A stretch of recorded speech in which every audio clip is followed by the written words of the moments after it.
함께 말씀 보겠습니다. 예레미야 17장 9절 10절 말씀입니다. 예레미야 17장 9절 10절 말씀 우리 함께 읽겠습니다. 만물보다 거짓되고 심히 부패한 것은 마음이라. 누가 능히 이를 알리오마는. 나 여호와는 심장을 살피며 폐부를 시험하고 각각 그의 행위와 그의 행실대로 보응하나니. 아멘. 하나님께서 예레미야 선지자를 통해서 이제 하나님 백성의 불의한 모습에 대해서, 그래서 그들을 심판하실 그들의 죄상에 대해서, 악한 모습에 대해서 말씀하시면서 사람의 어떠함을 이제 표현하는 부분이죠. 9절, 만물보다 거짓되고 심히 부패한 것은 마음이다. 세상 그 어떤 것보다 부패한 것, 썩은 것, 엉망인 것, 뒤틀린 것, 그게 사람 마음이다. 그러면서 이렇게 말씀해요. 누가 능히 이를 알리오마는. 1차적으로는 다른 사람을 생각할 수 있겠죠. 그 사람의 속내가 망가진 것, 주변 사람들이 사실 사람 속을 알 수가 없잖아요. 그런데 실상 성경을 보다 보면요, 자기 자신도 자기 마음의 그 부패함을 알지 못하는 게 이 사람의 한계죠. 개인의 한계. 얼마나 심각하게 망가졌는지 스스로도 그 심각함을 인지하지 못하는 그런 사람의 부패함에 대해서. 근데 10절, 하나님은 다 알고 계시고 그리고 그의 행위와 행실대로 보응하신, 능히 그 행위와 행실대로 보응하실 수 있는 분이시죠. 그렇기 때문에 그분의 심판이 정의롭지 않다라고 말할 수 있는, 너무하다라고 말할 수 있는 그런 사람은 아무도 없는 것에 대해서 간단한 말씀을 우리가 보일 수 있는데요. 우리가 오늘 하이드베르그 요른반 5문답 함께 살펴볼 텐데요. 사실 이 부분 우리 함께 지금 오늘 간단하게 예레미야 17장 9절 10절 말씀에서 본 이 부분 함께 또 생각해 보도록 하겠습니다.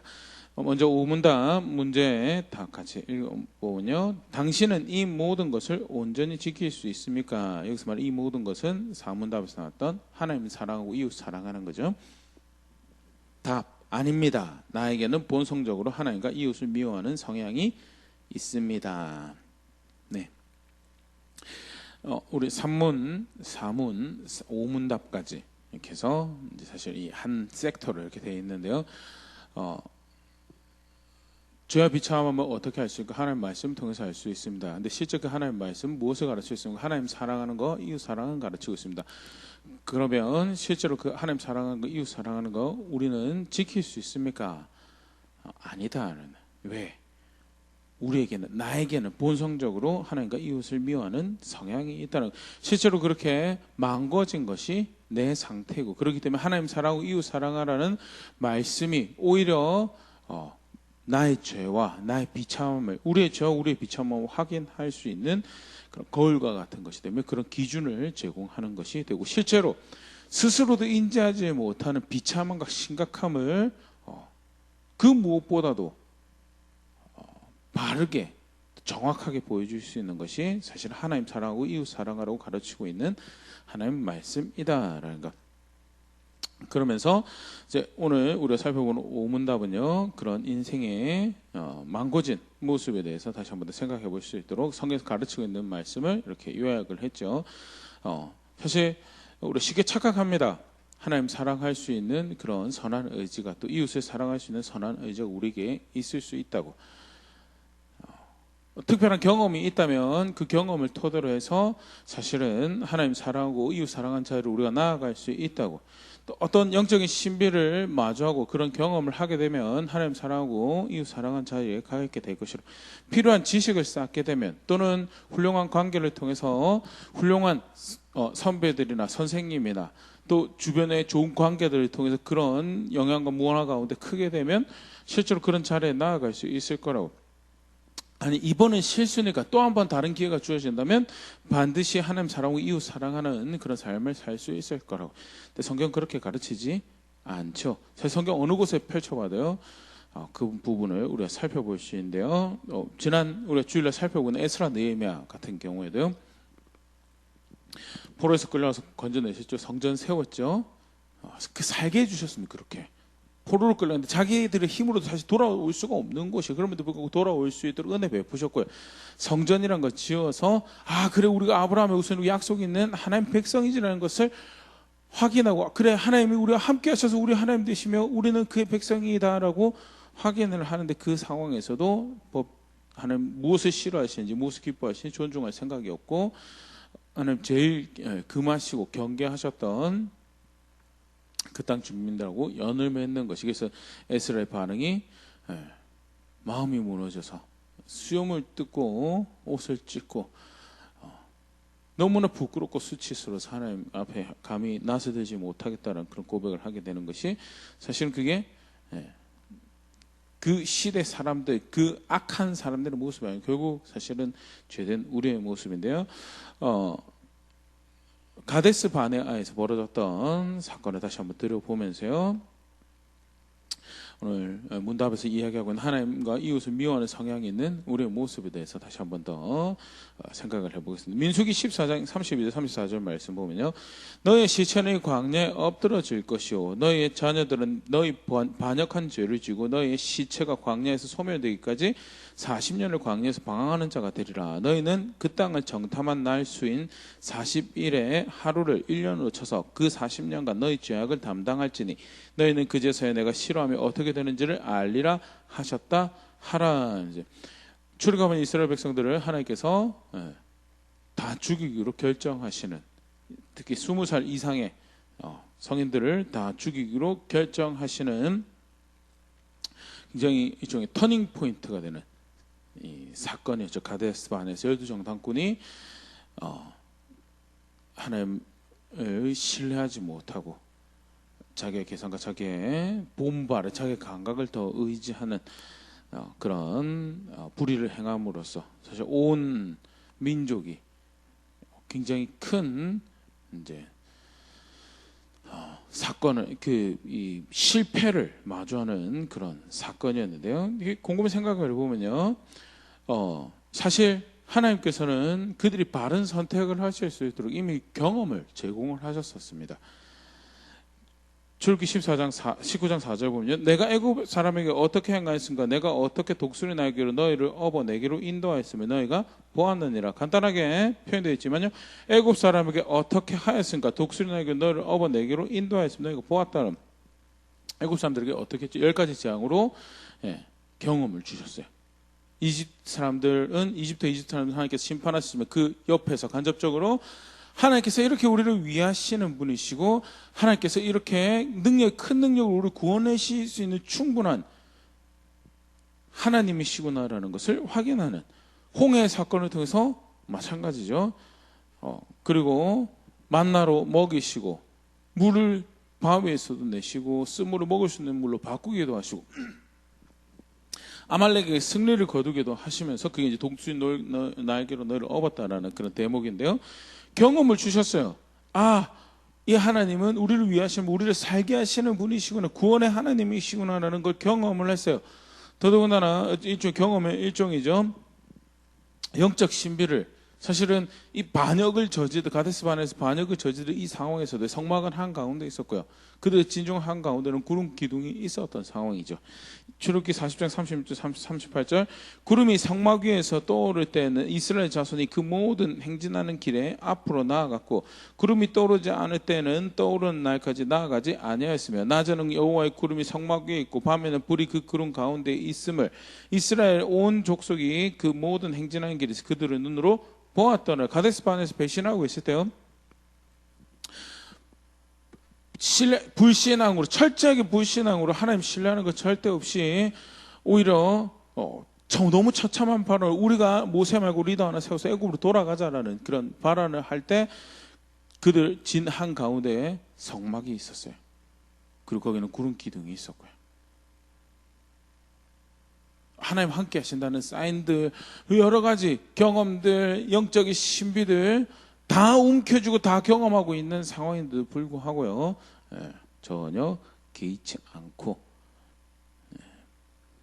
하나님을 하나님 사랑하는 것에 실패하죠. 하나님 사랑하는 것에 실패하고 이웃 사랑하는 것에 실패하죠.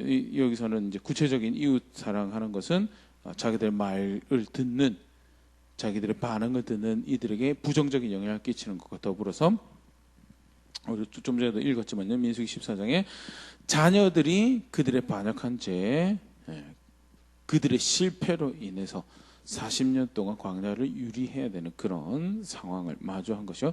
절대 사실 이 부분도 굉장히 이렇게 생각해 볼 것이 많죠. 분명히 자기들은 자기들 자녀를 위해서 우리 자녀들이 저 가나안의 큰 칼 앞에 죽을 것이니 우리 사랑한 자녀들을 어떻게 그렇게 하고 우리가 그들을 위해서 애굽 땅으로 돌아가자라는 것이 사실 그들의 이야기였죠.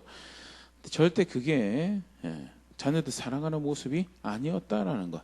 실제로 그 사랑의 결과는요, 그들의 자녀들이 그들의 멍에를 실패를 짊어지고 40년 동안 광야를 유리해야 되는 게 하나님 사랑하는 것, 이웃 사랑하고 사람 사랑하고 자기 자녀 사랑하는 것 실패해버려. 경험을 가지고 있어도 실패했다는, 경험과 영적인 신비만 가지고 있었던 것이 아니죠. 지식도 가지고 있었습니다. 출애굽기 34장 28절 모세가 여호와와 함께 40일 40년을 거기 있으면서 떡도 먹지 아니하였고 물도 마시지 아니하였고 여호와께서 언약의 말씀 곧 십계명 그 판들에 기록하셨더라. 하나님께서 무엇을 원하시는지, 무엇을 기뻐하시는지, 무엇을 의도하시고 목적하시고 뜻하시는지 십계명을 기록하게 하셔서 주셨죠. 지식이 있어요. 자기들이 찾아보고 배우려고 했던 시간들을 통해 충분히 그 내용들을 습득하고 그간 경험들도 있지만 지식도 가지고 있었다라는 것. 더불어서 모세를 가지고 있어요. 좋은 리더를, 좋은 선생을 가지고 있었죠. 민수기 12장 7절 8절 내 종 모세와는 그렇지 아니하니 그는 내 온 집에 충성함이라. 그와는 내가 대면하여 명백히 말하고 은밀한 말로 하지 아니하며 그는 또 여호와의 형상을 보고는 너희가 어찌하여 내 종 모세 비방하기를 두려워하지 아니하느냐. 내 온 집에 충성하는 특별한 내 종 모세, 대면하여 명백히 하나님 무엇을 뜻하시는지 알 수 있는 모세, 그 리더를, 그 선생을 가지고 있었고요. 지식이 돌판에 기록된 말씀이 있었고요. 그래도 가데스 바네아에서 서슴없이 경험이 있어서 선한 것을, 영적인 신비가 있어 지식이 있으면 될 것처럼 생각하는 경우 실제 우리의 현주소는 그렇지 않더라라는 것. 더불어서 또 무엇이 있었느냐라고 하면요, 기회가 있었던 것을 성경은 이야기합니다. 민수기 14장 22절 23절 내 영광과 애국과 광야에서 행한 내 이적을 보고도 이같이 10번이나 나를 시험하고 내 목소리를 청종하지 아니한 그 사람들은 내가 그들의 조상들에게 맹세한 땅을 결단코 보지 못할 것이요 또 나를 멸시하는 사람은 한 사람도 그것을 보지 못하리라. 이적을 봤죠. 지식도 가지고 있죠. 근데 지식이 없어서, 좋은 리더가 없어서, 영적인 신비가 없어서, 경험이 없어서 그런 하나님 사랑하고 사람 사랑하는 것에 실패한 것이 아니었고, 기회가 없어서 실패한 게 아니었어요. 기회 10번이나 내가 참았다라고요. 이게 10번이나 아니죠. 하나님 정말 큰 은혜와 큰 사랑으로 10번씩이나 기회를 주고 또 기다려 또 참으시고 또 참으시고 한 것이 10번이나 되었다고 얘기하면서 또 한 번 기회를 주면 실패하지 않을 거, 또 한 번 더 기회를 주면 실패하지 않을 거, 또 한 번 더 기회를 주면 실패하지 않을 거라고. 기회만 더 주어진다면 반드시 그는 선한 것을 선택하고 하나님 사랑하고 이웃 사랑하는 것을 성공된 결과를 만들어낼 것이라고. 절대 그렇지 않다. 사람은 그렇지 않다. 가데스 바네아에서 광야에서 이스라엘 백성이 특별히 악해서 그렇다라고 생각할 수 있겠지만 사실 성경은 그렇게 가르치고 있지 않죠. 그게 사람의 모습, 그게 본래 모습이에요. 하나님은 그들을 위해서 경험도 제공하셨고 영적인 신비도 제공하셨고요. 하나님 그들을 위해서 지식도 제공하셨고 좋은 리더도 제공하셨고요. 그런 관계도 제공하셨고 기회도 제공하셨어요. 여담으로 이야기 드리면요, 사실 이제 기회가 있으면 바른 것을 선택할 수 있을 거라는 경험을 통해서 경험주의적이면서 또 성선설에 입각한, 원래 사람은 선한 걸 선택할 수 있는데 기회가 없어서 그래도 그 기회를 한 번 더 줘보라고, 기회를 한 번 더 줘보라고. 원론적으로 그렇지 않죠. 교육이 필요하고 배움이 필요하고 무엇이 옳고 그른지 이야기해 주는 것이 필요하고, 그래도 사실은 실패하는 것이 사람의 모습이고요. 가데스 바네아에서의 사건은요, 다양한 이런 하나님의 놀라운 은총에도 불구하고 실패할 수밖에 없는 죄된 사람의 모습이 돼서 굉장히 적나라하게 사실은 보여주고 있는 사건입니다. 성경은 사람을 그렇게 가르치고 있어서 오늘 요리문답에서도 이게 정리해서 잘 이야기했죠. 본성적으로 하나님과 이웃을 미워하는 성향이 있는 그런 존재다라고. 예수님께서 오늘 우리가 읽었던 요즘 말씀에도 그렇죠. 마음이 부패했다라고. 근데 예수님께서 마태복음 15장 18절 20절에 이런 말씀하셨는데요. 입에서 나오는 것들은 마음에서 나오나니 이것이야말로 사람을 더럽게 하느니라.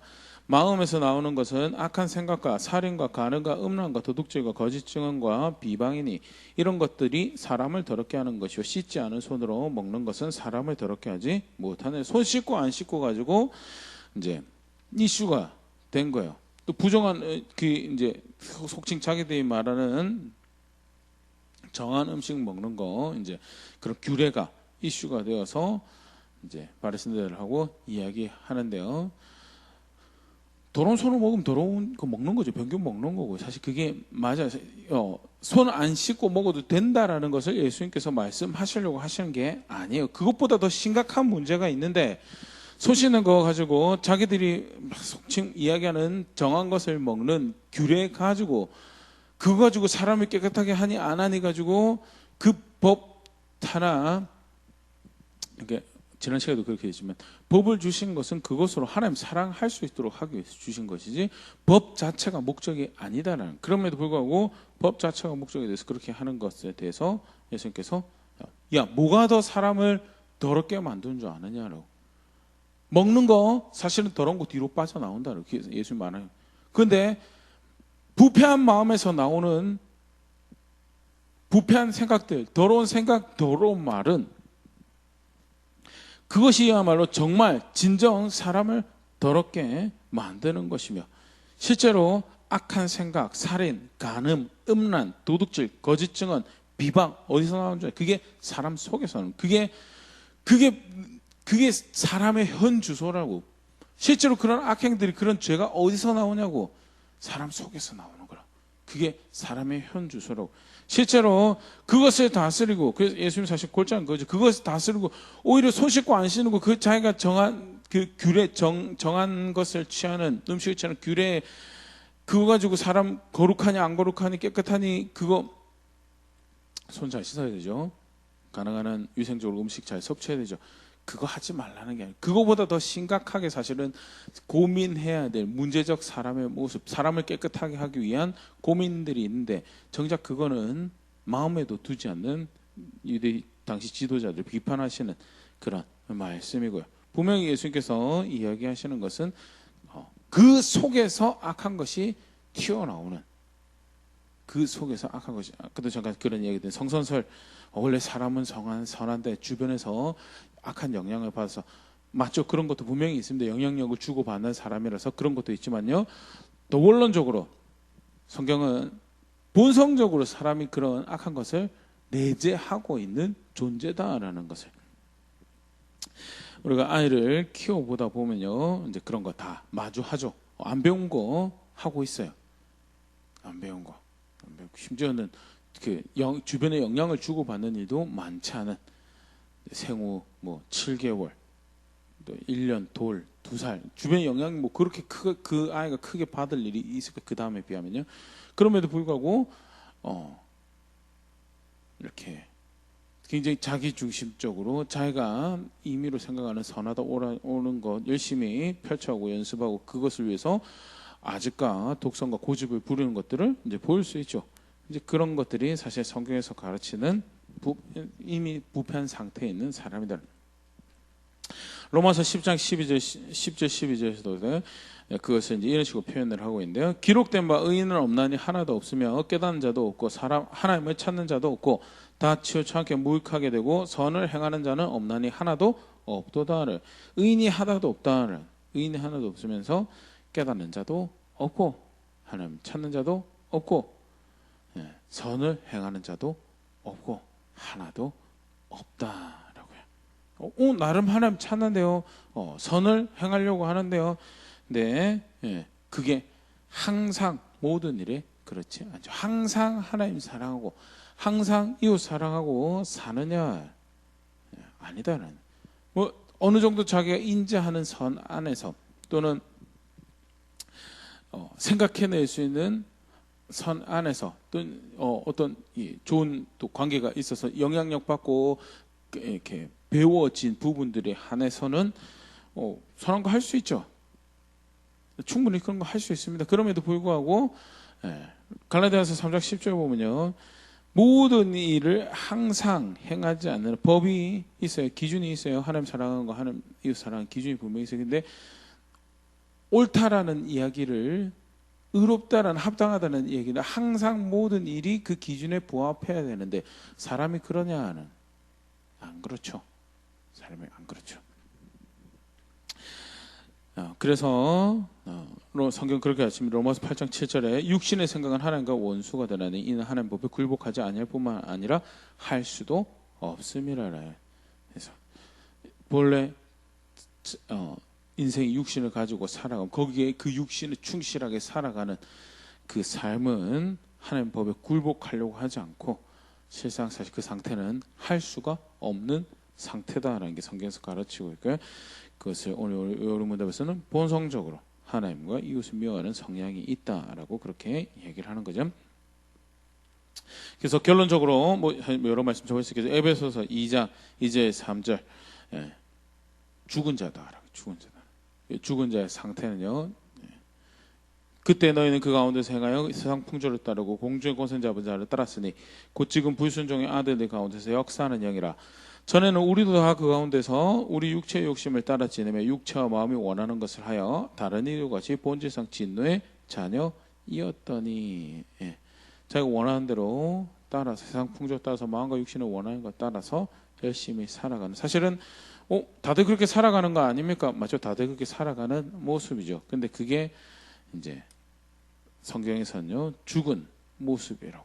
생명이신, 특별히 생명이신 하나님 앞에서 사실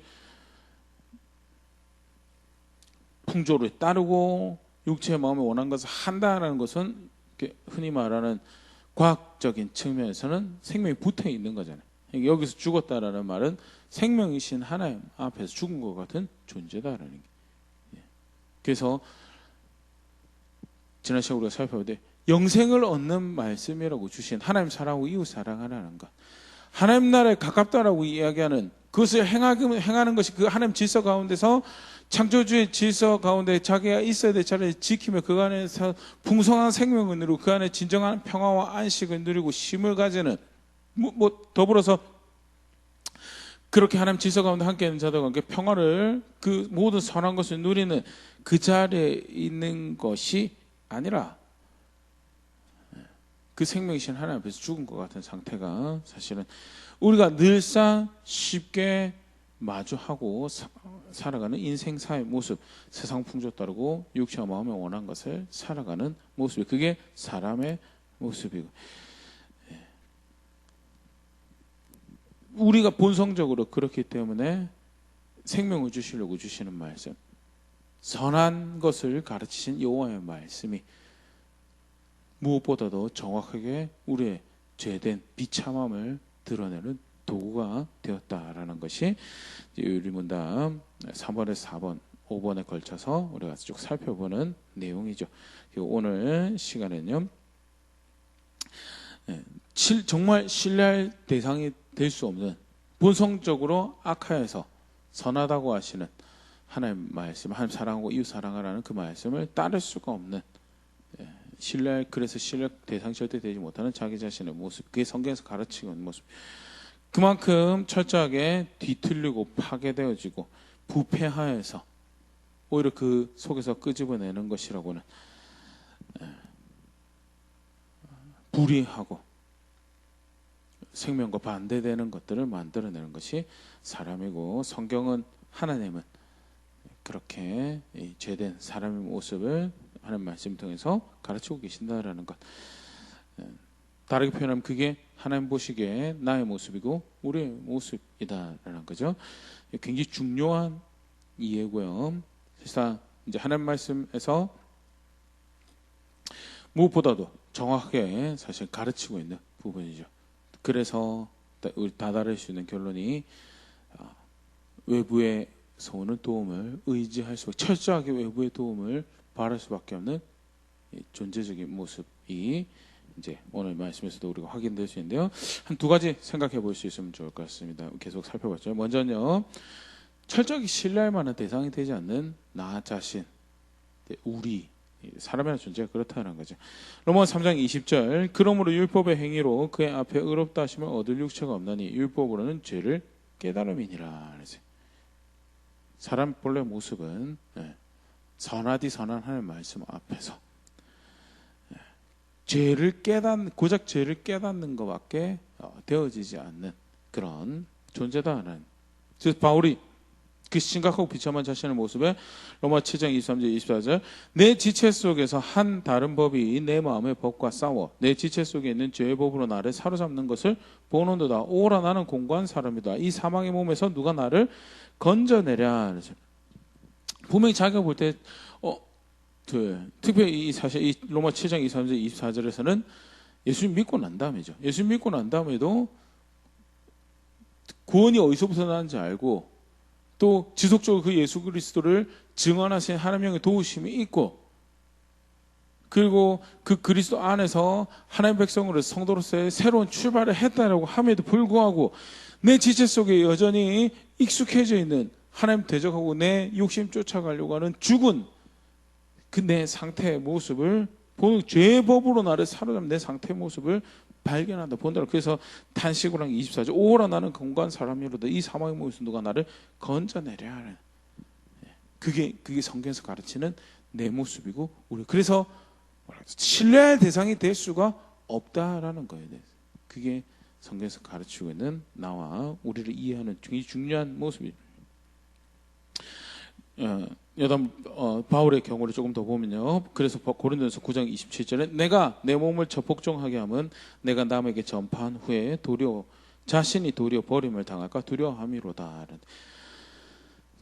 전혀 신뢰할 만한 자기 자신이 아니기 때문에 교회 세운다고 복음 전한다고 열심히 쓰고 다른 사람 위해서 사역한다고 하는데 그 와중에서 절대 잊지 않고 있는 게 뭐냐, 나 자신을 하나님 말씀 앞에 세워서 계속해서 내 그 부패한 마음을 다스리고 선한 것을 쫓지 않는 내 마음을 다스리고 기경하고 돌을 걸러내고 깨어진 것들을 메워가며 하나님의 말씀으로 치우치지 않고 하나님의 의가 되시고 선이 되시고 거룩함이 되신 하나님을 향해서 그 걸음을 내가 걸어갈 수 있도록 계속 내 몸을 쳐서 복종하게 한다라고. 왜? 그게 내 정체거든. 그게. 예전에 내가 이런 신뢰할 만한 정말 의지가 될 만한 선한 일들을 많이 해봤습니다. 근데 지금은 so what? 예전에 그렇게 해서 신뢰할 만한 내가 되는 것 같습니다. 예전에 저는 이렇게 제 아내를 사랑했고 제 자녀들이 이렇게 사랑해봤습니다. 주변에 이런 선한 덕을 끼치고 이런 것들을 해봤습니다. 그래서 지금은 여전히 바울에게는 현재 내 자신을 신뢰할 만한 자신이 되지 못하거든요. 왜? 여전히 하나님의 눈앞에서는 항상 모든 일에 하나님의 사랑하고 이웃 사랑하는 상태로 살아갈 수 없는 자신을, 여전히 부수부수 내 속에서 튀어나오는 것은 큰 일을 저지를 만한 기회가 없어서 그렇지, 사실 부패한 것이, 뒤틀린 것이, 망가진 것이 튀어나오는 게 내 자신을 누구보다 잘 알고 있다. 그래서 계속해서 내 몸을 쳐서 마치 동물에게 고삐를 저어서 갈 길을 옮겨갈 수 있도록 한 것처럼 내 몸을 쳐서 복종해야 될 것을 복종할 수 있도록 그렇게 나를 끌고 간다라고. 그게 성도가, 교회가 이해하는, 성경에서 가르치고 있는 내 모습이다라는 거에 대해서. 내 모습이다. 하나님 사랑하시죠? 맞습니다. 하나님 자비로우시고 은혜로우시고 하나님이 나를 위하시죠? 맞죠? 그거는 하나님이 하시는 거고요. 나는 그거에 합당한가요? 절대 아니다. 나는 신뢰할 수 없는 내 자신이다. 그게 성경에서 가르치고 있는 내 모습, 우리의 모습이 사람의 모습이에요. 나는 어떻게 나를 이해하고 또 걸음걸음 내 선택은 나는 어떤 이해를 가지고 살아가고 결정하고 하는지. 다시 한번 돌아볼 수 있으면 좋을 것 같고, 두 번째는요, 그렇기 때문에 하나님 말고는 다른 복음이 없다라는 게 사실 이제 우리가 그 다음에 계속 살펴볼 부분인데요. 예, 하나님 말고는 철저하게 외부로부터 도움이 필요한 그런 나자니신데, 주변에 있는 사람들 다 똑같은 사람들이거든요. 아무리 선을 많이 쌓고 뭐 속칭 덕을 많이 쌓았다고 하더라도 사실은 다 똑같이. 그럼 어디서 도움을 얻을까요? 절망이죠. 그런데 하나님이 손을 내미셨다. 말씀을 주시고요, 말씀대로 하나님 아들을 보내주셨고, 그 하나님 아들을 알 수 없는 모든 이들에게 하나님 영의 사역을 통해서 먼저 복음을 받은 자들이 증언하게 하시고, 먼저 복음을 받은 자들이 그 하나님 말씀을 전하게 하시고, 그 말씀을 통하여 또 하나님 영의 도움을 통하여 그 구원을 알게 하시고, 그게 사실은 오늘 함께 예배하고 있는 우리가 지금 도달 철저하게 신뢰할 것이 없는, 그래서 철저하게 외부로부터 도움이 필요한 나에게 복음이 되신 분이 하나님, 기쁜 소식이 되신 하나님이에요. 그거 말고는 나에게는 어떤 기쁜 소식도 존재하지 않습니다. 내가 뭘 기뻐할 만한 것들을 만들어낼 수 있겠습니까? 그래서 빌립보서 3장 12절에 내가 이미 얻었다 함도 아니 온전히 이루었다 함도 아니라 오직 내가 그리스도 예수께 잡힌 바 된 그것을 잡으려고 달려가노라. 예수 그리스도의 사람 된 그것을 더 붙잡기 위해서 어떻게 하면 더 그 걸음을 그거 사실 내 것이 아니고 예수 그리스도의 잡힌 바 된 그것을 위해서 달려가. 오늘도 그것을 위해서 수고하고, 오늘도 그 길, 그 걸음 걸어가기 위해서 그것만이 나에게 유일한, 내 생의 유일한, 처절하기만 하나님 사랑하는 거, 이웃 사랑하는 거 없는 나에게 그것만이 유일한 소망이고 구원이고 생명이 되기 때문에, 그래서 어떻게 해서든 그 그리스도의 것으로 살아가기 위해서 달려간다라고 고백하는 게 사실은 실상은 이런 이해가 있기 때문에 그런 고백을 하는 거예요. 그게 성경에서 가르치고 있는 나를 이해하는, 우리를 이해하는 모습이에요. 복음이신 하나님, 그래서 기뻐할 수밖에 없는, 존귀 여기고 더 사랑하고 사모할 수밖에 없는 하나님. 왜? 나 자신은 소망이 없는데 하나님이 나에게 소망이 되어주셨거든요. 오늘 말씀 가지고 우리가 생각해 볼 수 있는 부분들인데요, 실제로 나는 그렇게 알고 있는가? 알게 모르게 그래도 나는 이런 거는 좀 잘하는데, 나는 이런 건 신뢰할 만한데, 그런 틈들을 만들어서 정작 기뻐해야 될 하나님을, 그 기뻐해야 될 하나님의 말씀을 신뢰하고 내 온 삶을 맡겨드려도 되는 그 성령 하나님의 인도하심에 기꺼이 순종하지 못하는 그런 여전히 내가 생각하는 손익계산이 이렇게 불쑥불쑥 튀어나온 자리에 혹시나 있지 않은가, 다시 말씀 가지고 돌아볼 수 있으면 좋을 것 같고요. 구원하신 하나님에서 기뻐하는 가운데 그러기에 더욱더 내가 가져야 할 나에 대한 바른 이해가 무엇인가 붙잡으면서 겸손하게 사랑해야 할 하나님의 말씀, 또 신뢰해야 될 그 하나님 걸음걸음 따라가는 자리에 있는 우리가 될 수 있으면 좋을 것 같습니다.